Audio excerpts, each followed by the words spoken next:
Isa ka ba sa problema sa palyado mong motor? Check engine na lumalabas sa dashboard. Napakalaking abala ito sa kalsada. Kaya halika, samahan mo ako sa video na ito. Papakita ko sa inyo anong tools meron kami dito sa Cycle Care. Noon lang tayo nagkita sa vlog ko na ito.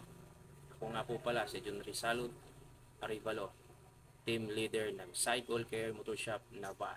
Pagdating sa check engine ng ating mga motor, meron po tayong Apitec or diagnostic tools.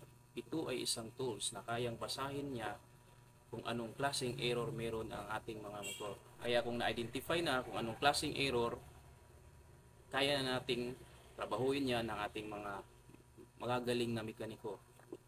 Dali na lang pag-pinpoint kung anong merong problema ang motor. Kaya guys, ito ay isang solusyon.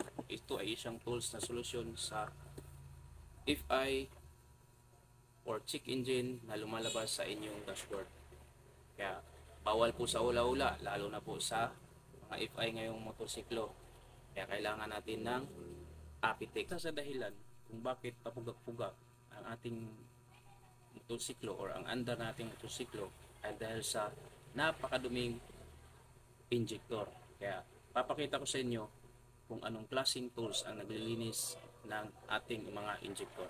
FI cleaning machine tools natin, ayan, yan, papakita ko sa inyo yan. Ito yung naglilinis ng injector.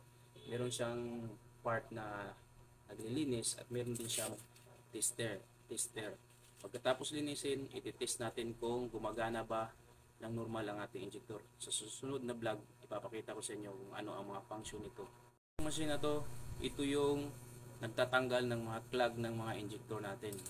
Kaya malaking tulong na rin para sa ating mga motorista na meron tayo nito dito sa shop natin para iwas hula-hula sa injector. Guys, subukan nyo kami dito sa Cycle Care. Kung wala kang panahon at oras na antabayan ang inyong motor habang ginagawa, pwede nyo iwan sa amin dito sa shop. At pagkatapos sa trabaho mo, pwede mo nang kunin na yung motor ay walang kahoy-kahoy sa pyesa.